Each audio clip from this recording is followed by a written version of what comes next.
Lagu Rabah inilah. Fikir dulu belum kita buat lagu konten. Itu cerah ke tidak? Wajah mungkin tak cerah, tapi haruslah mencuba. Cari benda, cari itu, cari hijau lagu aja. Perempuan yang tak tahu mana cinta, mana tanggungjawab, malah bawa lelaki yang adik lelaki kawan perempuan dia. Malah dia jaga, bukan jaga, malah kencan macam suami. Salah dia sendiri, salahkan lelaki itu pula meninggal suami dia. Padahal salah dia sendiri.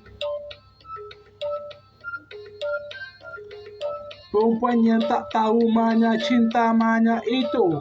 Cerita ini memang selalulah begitu. Nasiblah dia tak tahu bezakan cinta dengan itu. Cinta dengan tanggungjawab. Sebab itu orang suruh tengok anime Naruto. Jangan berikan tanggungjawab pada orang yang lebih muda. Apa taklah diri itu perempuan yang jaga. Salah dia sendiri. Cincin tidak muat di jari suami. Dikatakan tidak cocok. Kalau tidak muat maksudnya tiada jodoh.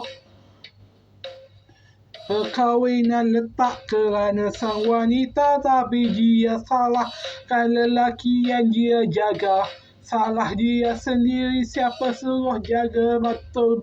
Tak jaga betul-betul, malah buat kencan macam kekasih. Salah dia sendiri.